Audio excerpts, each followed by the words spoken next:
नमस्कार दोस्तों, आप सभी का the Hg concept education platform पर स्वागत।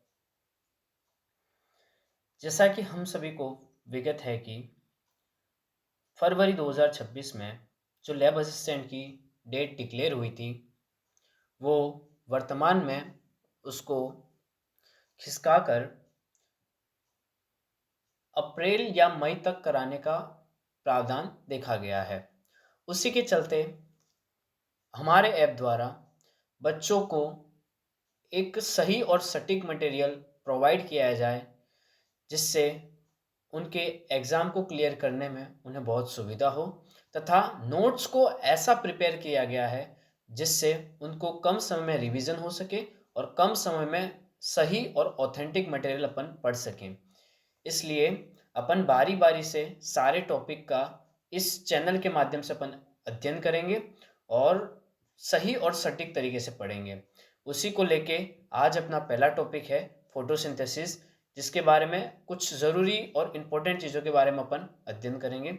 सो स्टार्ट करते हैं। देखो,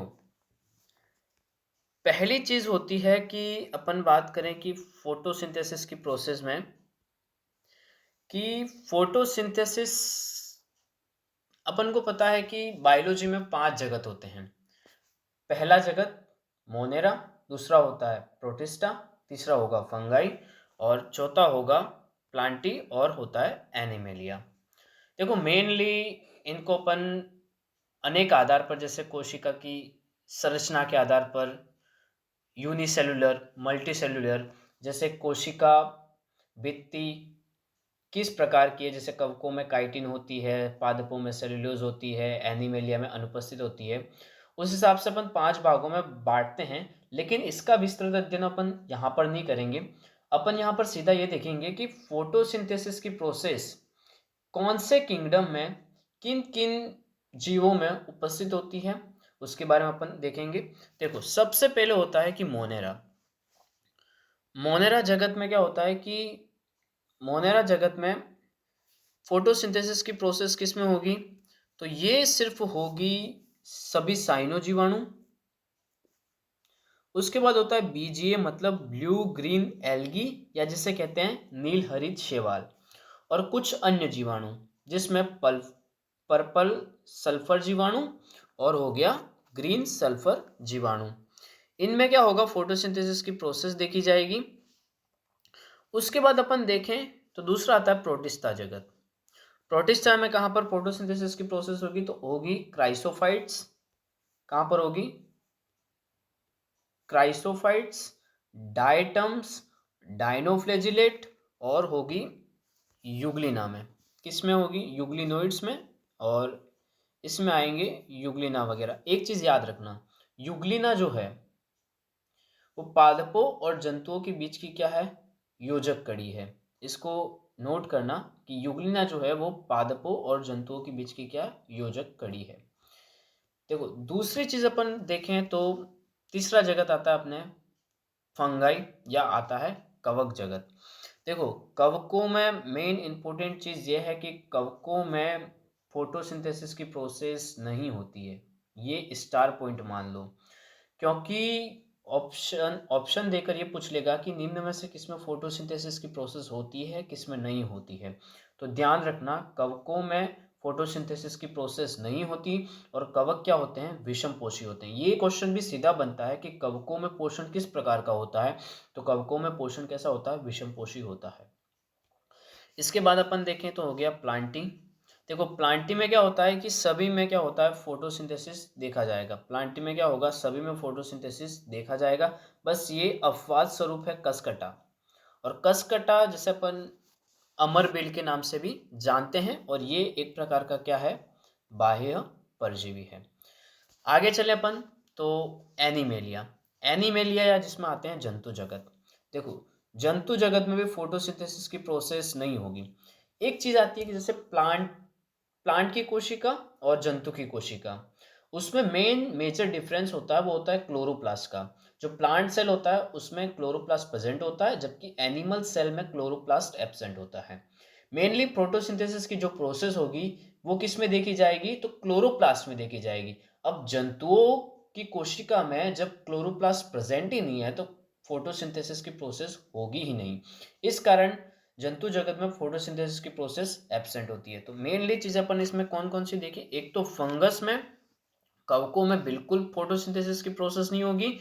उसके बाद होगी एनिमेलिया में बिल्कुल फोटोसिंथेसिस की प्रोसेस नहीं होगी। देखो आगे बढ़ते अपन। अब अपन देखें तो यहाँ पर कि फोटोसिंथेसिस की प्रोसेस वाकई में कौन किस स्थल पर होगी और उसकी क्रियाविधि क्या है। देखो फोटोसिंथेसिस की प्रोसेस में पहली तो उसकी अभिक्रिया को देखते हैं। फोटोसिंथेसिस की रिएक्शन क्या है, तो फोटोसिंथेसिस की रिएक्शन है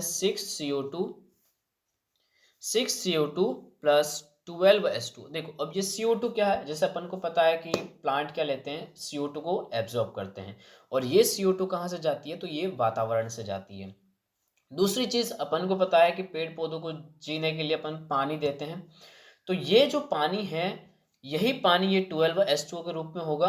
और CO2 और H2O मिलकर क्या बना देंगे, ग्लूकोज, ऑक्सीजन और H2O। अब देखो इसमें क्या होता है कि पहली चीज तो ये आ जाती है कि ये जो फोटोसिंथेसिस की जो प्रोसेस है, फोटोसिंथेसिस की जो प्रोसेस है, मेनली ये क्या है, एनाबॉलिक रिएक्शन है। कैसी रिएक्शन है, एनाबॉलिक। अब एनाबॉलिक रिएक्शन किसे कहते हैं, तो एनाबॉलिक का मतलब है कि जैसे ये कोई छोटे छोटे पार्टिकल्स हैं, छोटे छोटे अणु हैं, और ये अणु मिलकर एक बड़े अणु का निर्माण कर देते हैं या बड़ी संरचना का निर्माण करते हैं, उसे क्या कहते हैं, एनाबॉलिक रिएक्शन। अब देखो फोटोसिंथेसिस की प्रोसेस में मेन यही देखा जा रहा है कि देखो CO2 एक मॉलिक्यूल से हो गया जिसके 6 अणु हैं, और यहाँ पर 12H2 है। ये दोनों अलग अलग मिलके क्या बना रहे हैं, ग्लूकोज बना रहे हैं। मतलब एक बड़े अणु का क्या हो रहा है, फॉर्मेशन हो रहा है। एनाबॉलिक रिएक्शन, छोटे छोटे अणु मिलकर या किसी बड़े मॉलिक्यूल्स का निर्माण कर दें तो उसे क्या कहेंगे, एनाबॉलिक या जैव संश्लेषण। बराबर। अब यहाँ पर देखा जाए तो जो क्वेश्चन आने के चांसेस होते हैं वो मेनली कहाँ से होते हैं, तो उसको अपन देखते हैं। देखो सबसे पहली चीज तो आती है कि फोटोसिंथेसिस की प्रोसेस में एक तो ये रिएक्शन अपन को याद रखनी है, बैलेंस यहाँ पर रखना, 6CO2 प्लस 12H2O प्रकाश की उपस्थिति में, C6H12O6 plus 6O2 plus 6H2O। अब देखो एग्जाम में मेनली जो क्वेश्चन आएगा, सबसे पहला क्वेश्चन तो ये उठता है कि फोटोसिंथेसिस की प्रोसेस में ये जो ऑक्सीजन है, ये क्या, ऑक्सीजन के जो मॉलिक्यूल्स है जो अपन अपन एब्जॉर्ब करते हैं, मेनली अपन कहते हैं अपन श्वास में ऑक्सीजन लेते हैं, तो ये ऑक्सीजन प्लांट में कहाँ से आती है, तो याद रखना ये किससे आएगी, H2O से आएगी। ये बहुत इंपॉर्टेंट पॉइंट है कि क्वेश्चन सीधा आएगा कि प्लांट से अपन को जो ऑक्सीजन प्राप्त होती है वो किससे प्राप्त होगी, तो वो होगी H2O से। अब देखो यहाँ पर दूसरी चीज है कि क्वेश्चन ये भी पूछ सकता है कि CO2 और H2O में किसका ऑक्सीकरण होगा और किसका अपचयन होगा। देखो H2O है, H2O किसमें परिवर्तित हो रहा है, 6O2, मतलब हाइड्रोजन क्या हो रहा है, बाहर निकल रहा है। अपन को पता है कि हाइड्रोजन का बाहर निकलना क्या कहलाता है, अपचयन कहलाता है, सॉरी ऑक्सीकरण कहलाता है। और ऑक्सीजन का जुड़ना क्या कहलाता है, ऑक्सीकरण कहलाता है। अब देखो यहाँ पर 12H2O, यहाँ पर 6O2 है, मतलब हाइड्रोजन का क्या हो रहा है, बाहर निकलना हो रहा है। तो ये कैसी है, ऑक्सीकरण। और ये H2O का क्या हो रहा है, अपघटन। और किसकी प्रेजेंस में हो रहा है, तो प्रकाश की, इसलिए इसको क्या कहेंगे, प्रकाशिक अपघटन। फर्स्ट क्वेश्चन तो ये आ गया, O2 कहाँ से मुक्त होगी, तो याद रखना H2O से।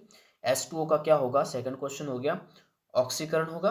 थर्ड क्वेश्चन आता है कि ये जो 6CO2 है, क्या है, 6CO2, 6CO2 से क्या बनेगा, तो 6CO2 से बनेगा ग्लूकोज। क्या बनेगा, ग्लूकोज, C6H12O6 बनेगा, क्या बनेगा, ग्लूकोज। अब देखना यहाँ पर ये आता है कि अपचयन किसका होगा, तो CO2 का क्या होगा, अपचयन। दूसरी चीज, एक क्वेश्चन ये भी बन सकता है कि फोटोसिंथेसिस की जो प्रोसेस है वो किस प्रकार की अभिक्रिया है। ऑप्शन ए दे दे वो ऑक्सीकरण, ऑप्शन बी दे दे अपचयन, और ऑप्शन सी दे दे रेडॉक्स। देखो तो फोटोसिंथेसिस की प्रोसेस में क्या होगा, ऑक्सीकरण भी हो रहा है और अपचयन भी हो रहा है। जिन अभिक्रिया में ऑक्सीकरण और अपचयन दोनों होता है, ऐसी अभिक्रिया को क्या कहते हैं अपन? रेडॉक्स अभिक्रिया कहते हैं। चौथा क्वेश्चन ये आ गया कि फोटोसिंथेसिस की प्रोसेस को क्या रेडॉक्स अभिक्रिया कह सकते हैं? हाँ, कह सकते हैं। क्यों? क्योंकि उसमें ऑक्सीकरण भी हो रहा है और क्या हो रहा है? अपचयन भी हो रहा है। आगे अपन देखें, जैसे एनाबॉलिक की तो अपन बात कर ली कि एनाबॉलिक में क्या होगा, इसका क्या हो रहा है? जैव संश्लेषण हो रहा है, मतलब CO2 और H2O से क्या बन रहा है? ग्लूकोज।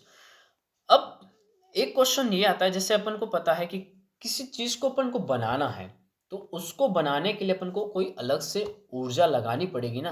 जैसे किसी चीज को अपन को जोड़ना है तो अपन या तो उसे पास में लाके जोड़ेंगे या कोई और, मतलब किसी भी रूप में अपन उसमें क्या लगा रहे हैं? एनर्जी लगा रहे हैं। अपने घर में भी देखो तो अपन खाना पकाते हैं तो उसके लिए क्या बनाना पड़ता है? चूल्हा चाहिए, जिससे एनर्जी निकलेगी और खाना पकेगा। वैसे ही अब ये प्लांट है, उसके पास CO2 तो वातावरण से आ गई और H2O भी रूट से आ गई, लेकिन अब ये प्रोसेस करेगा कैसे? तो ये प्रोसेस करने के लिए इसमें होता है क्लोरोफिल। क्या होता है? क्लोरोफिल। आगे पढ़ेंगे क्लोरोफिल के बारे में, लेकिन अभी याद रखना कि इस फोटोसिंथेसिस की प्रोसेस में जो लाइट आएगी, सन, प्लांट कहाँ से सनलाइट एब्जॉर्ब करेंगे और ये सनलाइट को एब्जॉर्ब कौन करेगा? तो वो करेगा क्लोरोफिल। कौन करेगा? क्लोरोफिल। ये समझ में आ गया? देखो अब अपन आगे बढ़ते हैं। देखो इसमें क्या है कि प्रकाश को ग्रहण किया जा रहा है। देखो अभिक्रिया दो प्रकार की होती है, एक तो होती है ऊष्मा शोषी और एक होती है ऊष्मा शेपी। ऊष्मा शोषी मतलब जैसे शोषी पीछे आ रहा है, शोषी, शोषी मतलब क्या हो रहा है? उसमें शोषण हो रहा है। और ऊष्मा शेपी मतलब क्या हो रहा है? ऊष्मा का उत्सर्जन हो रहा है। तो देखो फोटोसिंथेसिस की प्रोसेस में क्या हो रहा है? ऊष्मा का अवशोषण हो रहा है। तो ये प्रक्रिया कैसी है? तो फोटोसिंथेसिस की प्रक्रिया कैसी है? ऊष्मा शोषी प्रक्रिया। फोटोसिंथेसिस की प्रक्रिया कैसी है? ऊष्मा शोषी है। ये भी अच्छा क्वेश्चन बनता है। अब अपन आगे बढ़े, तो जैसे मैंने कहा कि फोटोसिंथेसिस की प्रोसेस प्रकाश की उपस्थिति में होगी। देखो अब ये जो फोटोसिंथेसिस की प्रोसेस होगी, इसके लिए सीधा क्वेश्चन बनता है कि ये किसकी परास क्या होती है? जो सनलाइट आएगी, उस सनलाइट की परास क्या होगी? अपन ने प्रकाश का पुंज पढ़ा है, जिसमें अपन देखते हैं cosmic ray, gamma rays, X rays, UV rays, visible rays, IR मतलब IR रेस, माइक्रोवेव्स और रेडियो वेव्स। अब देखो इसमें फोटोसिंथेसिस की प्रोसेस जो होगी वो मेनली कौन सी रेडिएशन में होगी? तो वो होती है 400 से 700 नैनोमीटर की रेडिएशन में। कितने रेडिएशन में होगी? 400 से 700 नैनोमीटर की रेडिएशन में होगी। अगर यही क्वेश्चन 400 से 700 तो नैनोमीटर में होगी, अगर ये अपन को बाय चांस अपन को पूछे कि एंगस्ट्रम में इसकी परास कितनी होगी, तो याद रखना एंगस्ट्रम में इसकी परास होगी 4000 से 7000 एंगस्ट्रम में। एंगस्ट्रम में इसकी परास कितनी होगी? तो वो होगी 4000 से लेके 7000 तक इसकी क्या होगी? एंगस्ट्रम में क्या होगी? परास होगी। क्या यहाँ तक क्लियर है सब कुछ? अब देखो अपन आगे बढ़ते हैं। अब क्वेश्चन ये पूछता है सीधी चीज कि पहली चीज तो प्रकाश संश्लेषण की प्रक्रिया, प्रकाश पुंज। देखो प्रकाश पुंज में अपन यहाँ पर देखें तो इसमें आ गई अल्ट्रावायलेट भी आ गई, विजिबल रे भी आ गई और IR स्पेक्ट्रम, IR रे भी आ गई। उसके बाद माइक्रोवेव्स, रेडियो वेव्स। अगर ऑप्शन में ये दे रखा हो, जैसे प्रकाश संश्लेषण की प्रक्रिया किस में होगी, ऑप्शन में दे रखा होगा यूवी रेस, IR रेस या विजिबल रेस या माइक्रोवेव्स, तो उस समय अपन को ऑप्शन में प्रायोरिटी देनी है। वो किसको देनी है? तो फोटोसिंथेसिस की प्रोसेस सर्वाधिक होगी तो कौन सी होगी? व्हाइट लाइट या विजिबल लाइट। देखो विजिबल लाइट को ही क्या कहते हैं अपन? व्हाइट लाइट भी कहते हैं। तो ये याद रखना फोटोसिंथेसिस की परास क्या है? तो परास में होगा 400 से 700 नैनोमीटर। एंगस्ट्रम में बात करें तो 4000 से 7000 एंगस्ट्रम में होगा। बराबर। और दूसरी चीज है कि सर्वाधिक कौन सा होगा? तो विजिबल लाइट में होगा, दृश्य प्रकाश में होगा। हिंदी में कहें तो इसे दृश्य प्रकाश। अब एक और क्वेश्चन यहां से उठने के चांसेस होते हैं कि ये जो फोटोसिंथेसिस की प्रोसेस है, फोटोसिंथेसिस की प्रोसेस है जो अब देखो अपन को पता है कि ये जो विजिबल लाइट होती है उसमें अपन पढ़ते हैं कि उसमें भी एक स्पेक्ट्रम के रूप में लाइट व्यवस्थित होती है जिसमें 7 कलर्स होते हैं। कौन कौन से? तो देखो, सबसे पहला तो हो गया विजिबल। कौन सी लाइट होगी? विजिबल। विजिबल के बाद इंडिगो। इंडिगो के बाद यहाँ पर याद रखना ब्लू है, ना कि ब्लैक। इस बी का अर्थ ब्लू है। उसके बाद हो गया जी मतलब ग्रीन हो गया, वाई मतलब येलो, ओ मतलब ऑरेंज, और हो गया रेड कलर। अब यहाँ पर सीधा क्वेश्चन पूछेगा कि फोटोसिंथेसिस की प्रोसेस सर्वाधिक कौन सी लाइट में होगी। तो यहाँ पर ऑप्शन में यहाँ पर मैंने टिक करके रखा है ताकि अपन को क्या होगी, समझने में आसानी होगी। तो देखो यहाँ पर जो फोटोसिंथेसिस की प्रोसेस है वो सर्वाधिक कौन सी लाइट में होगी? तो वो होगी सर्वाधिक कौन सी में होगी? तो रेड लाइट में। कहाँ पर होगी सर्वाधिक? रेड लाइट में। सेकंड सेकंड हाईएस्ट किस में होगी? तो वो होगी ब्लू लाइट में। और अगर क्वेश्चन में आ जाए कि फोटोसिंथेसिस की प्रोसेस अनुपस्थित कौन से प्रकाश में होगी, तो याद रखना ग्रीन लाइट। क्वेश्चन घुमा के पूछ सकता है कि क्या किसी प्लांट को अगर अपन हरे प्रकाश में ही रखें केवल, तो क्या उसमें फोटोसिंथेसिस की प्रोसेस होगी या उस पादप पर क्या प्रभाव पड़ेगा? तो याद रखना ग्रीन लाइट प्लांट को देने पर उसमें फोटोसिंथेसिस की प्रोसेस नहीं होगी और उस प्रोसेस के नहीं होने के कारण प्लांट की क्या हो जाएगी? डेथ हो जाएगी, मृत्यु हो जाएगी। अपन आगे बात करें तो स्पेक्ट्रम के बारे में पढ़ लिया अपन ने, सर्वाधिक कहाँ होगा उसके बारे में पढ़ लिया। अब देखो फोटोसिंथेसिस की प्रोसेस एक्चुअली होगी कहाँ? तो देखो ये लीफ होगी। क्या होगी? लीफ, पत्ती। और इस पत्ती के अंदर होते हैं पर्ण मध्योतक या जिसे कहते हैं मीजोफिल सेल्स। बराबर, क्या कहेंगे? पर्ण मध्योतक या जिसे कहते हैं मीजोफिल सेल्स। इस मीजोफिल सेल्स के अंदर क्या होता है? क्लोरोप्लास्ट। क्या होगा? क्लोरोप्लास्ट। इसे कहते हैं हरित लवक। क्या कहेंगे? हरित लवक कहेंगे। बराबर। अब अपन देखें आगे तो मेनली ये फोटोसिंथेसिस की जो प्रोसेस होती है वो दो प्रकार से होती है। एक तो होती है प्रकाशिक अभिक्रिया और दूसरी होती है अप्रकाशिक अभिक्रिया। कौन कौन सी होगी?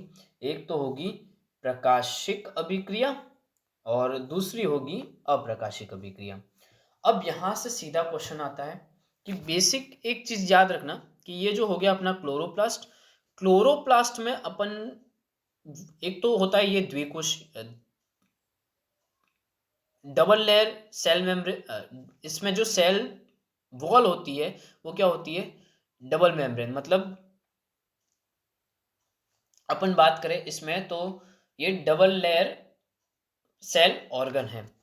अब इसमें एक विशेष संरचना होती है जिसमें एक छोटे से सिक्के रूप में होती है। इस छोटे से सिक्के रूप में सिंगल जो सेल होती है उसे कहते हैं थाइलेकोइड। और ये आपस में थाइलेकोइड आपस में मिलकर ग्रेनम और लास्ट में ग्रेना बना देते हैं। अपन पढ़ेंगे, क्यों पढ़ेंगे? क्योंकि अपन को पढ़ना है कि प्रकाशिक अभिक्रिया कहाँ पर होगी और अप्रकाशिक अभिक्रिया कहाँ पर होगी। तो देखो ये हो गया क्लोरोप्लास्ट। और इस क्लोरोप्लास्ट में अपन बात करें तो एक मिनट, देखो ये हो गया क्लोरोप्लास्ट। और इस क्लोरोप्लास्ट में जैसे ये जो बीच का स्ट्रक्चर मैंने बनाया है उसमें देखो सबसे छोटे जो है वो है थाइलेकोइड और थाइलेकोइड की मेम्ब्रेन है। बराबर। तो क्वेश्चन पूछेगा कि प्रकाशिक अभिक्रिया कहाँ पर होगी? तो थाइलेकोइड की झिल्ली पर या थाइलेकोइड पर। दूसरा, थाइलेकोइड आपस में मिलकर किसका निर्माण करते हैं? ग्रेना। अब देखो ये जो ग्रेना है, बराबर, और ये ग्रेना जो आपस में जुड़े हुए हैं, जैसे ये रेड लाइन दिख रही है अपन को, वो क्या हो गया? ग्रेना को जोड़ने वाला। तो उस ग्रेना को जोड़ने वाले को क्या कहेंगे? स्ट्रोमल या स्ट्रोमा लेमिले।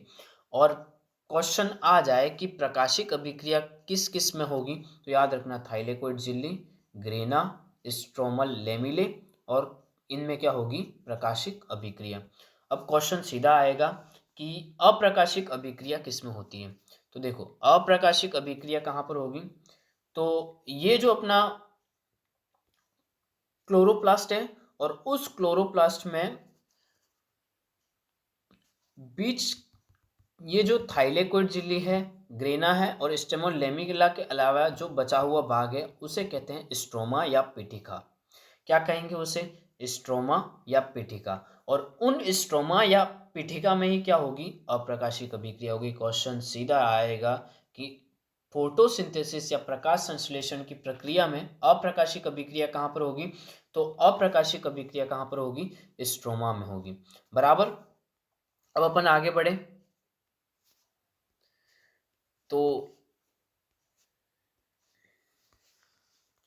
अब देखो, एक चीज आती है कि ये जो प्रकाशिक अभिक्रिया है वो कितनी स्टेप्स में होगी।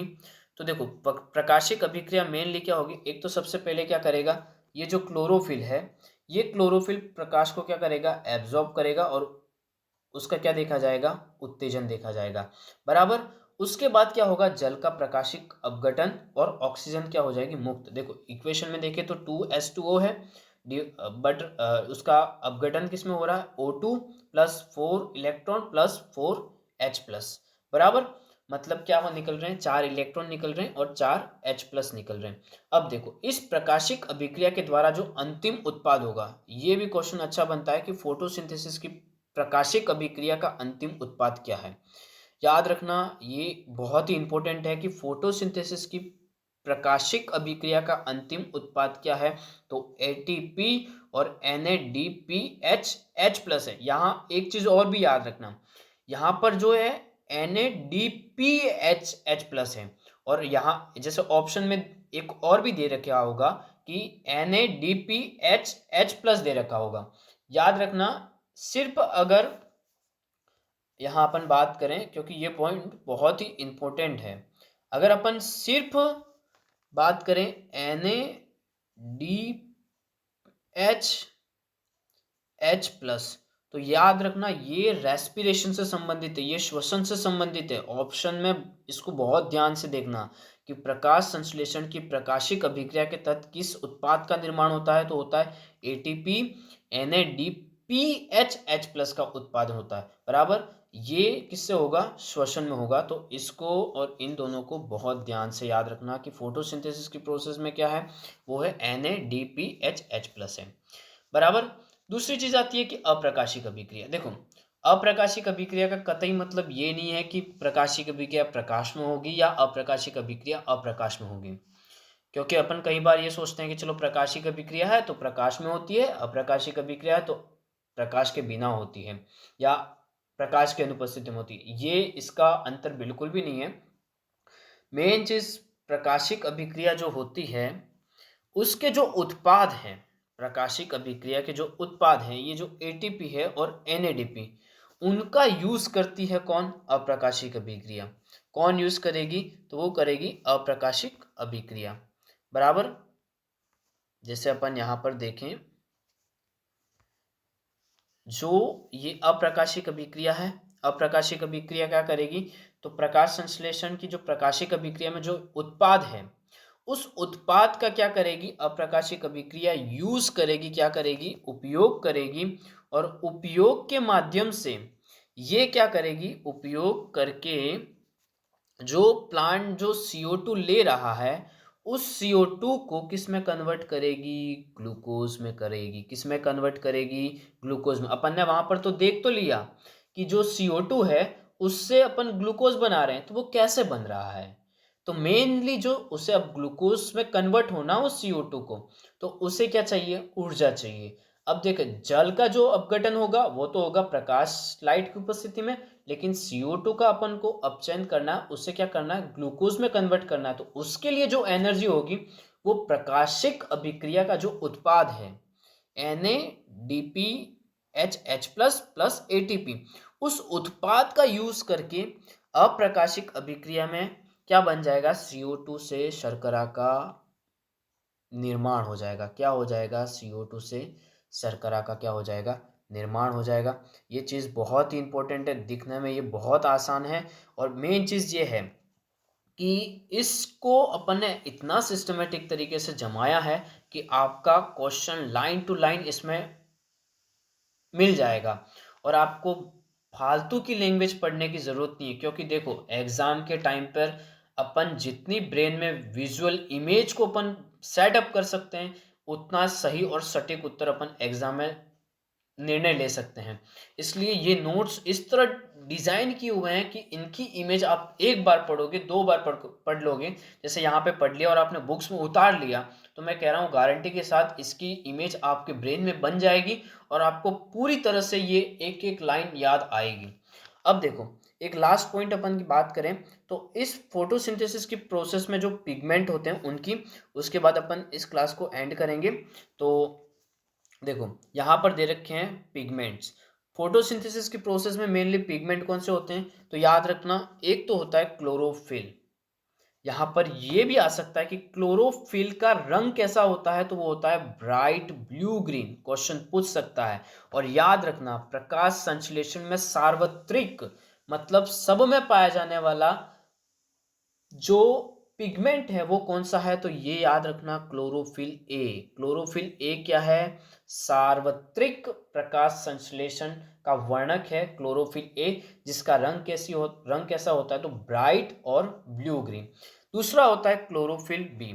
देखो क्लोरोफिल बी जो होता है वो होता है येलो ग्रीन, ये तो समझ में आ जाएगा, वाई और जी लिखा है मैंने, देखो शॉर्ट में इस लिखा है, इसलिए लिखा है ताकि अपन जब दूसरी बार इसको पढ़ेंगे, अब जैसे मैंने यहाँ पर लिखा, मैंने वाई और जी लिखा है, तो अपने दिमाग में ये सेटअप बनेगा कि हाँ वाई का मतलब मुझे याद रखना है कि येलो है और जी का मतलब क्या है, ग्रीन। मतलब जब दूसरी बार अपन पढ़ेंगे तो अपने दिमाग पे एक प्रेशर जाएगा। कई बार अपन क्या होता है कि थ्योरी टू थ्योरी पढ़ते हैं, लाइन टू लाइन, उसमें क्या है सारी चीजें पार्ट नकल के हिसाब से पढ़ रहे हैं, क्या पार्ट नकल पूरे अपने दिमाग में इमेज बन पाएगी, क्या उसकी नहीं बन पाएगी। जब तक सिस्टमेटिक तरीके से डायग्रामेटिक नहीं पढ़ेंगे ना, तब तक क्वेश्चन को अपन पूरे कॉन्फिडेंस के साथ अटेम्प्ट नहीं कर पाएंगे। तो देखो, इसको इसलिए मैंने इस तरह से डिफाइन करा है कि अपन बहुत सरल और सटीक तरीके से याद करेंगे। दूसरा हो गया क्लोरोफिल बी। क्लोरोफिल बी किस रंग का होता है, तो वो होता है येलो और ग्रीन। तीसरा वर्णक होता है ज़ैंथोफिल। क्या होता है, ज़ैंथोफिल, बराबर। ज़ैंथोफिल के बाद होता है कैरोटीनॉइड। XAN का मतलब हो गया ज़ैंथोफिल और CAR का मतलब हो गया कैरोटीनॉइड, बराबर। यहां पर अपने बात करें तो फोटोसिंथेसिस की प्रोसेस कौन से जगत में प्रेजेंट होगी, कौन से जगत में एब्सेंट होगी, उसके बारे में अपन ने देखा। दूसरी चीज अपन ने देखी कि फोटोसिंथेसिस की रिएक्शन क्या होती है, फोटोसिंथेसिस प्रक्रिया किस टाइप की है, कैसी ऊष्माशोषी या ऊष्माक्षेपी है, फोटोसिंथेसिस की प्रक्रिया कहाँ पर होगी, कौन सी प्रकाशिक अभिक्रिया होगी, कौन सी अप्रकाशिक अभिक्रिया है, प्रकाश संश्लेषण की प्रक्रिया सर्वाधिक किस प्रकाश में होगी, और उसके वर्णक से संबंधित अपन ने पूरा विस्तृत अध्ययन कर दिया। और यहाँ से बाहर क्वेश्चन नहीं जाएगा, इसको बहुत अच्छे से बनाना है नोट्स के रूप में और इसे बहुत अच्छे से पढ़ना है। मैं इसको पूरा रफ कर दूं ताकि आपको नोट्स बनाते टाइम बहुत इजी वे में आप उसके नोट्स बना सको। तो आप मैं मुझे पूरा भरोसा है कि आपको ये वीडियो बहुत पसंद आएगा, और ऐसे ही वीडियो को आप चाहते हो तो प्लीज़ एक बार कमेंट करके आप ज़रूर कहें, जिससे हमारा हौसला बढ़ेगा और मैं इससे और आसान तरीके से आपको मटेरियल प्रोवाइड करने की पूरी कोशिश करूँगा, और ऐसे ही अपन निरंतर बने रहेंगे। तो धन्यवाद आप सभी का। बस पढ़ते रहिए और मेहनत करते रहिए। अस्तु।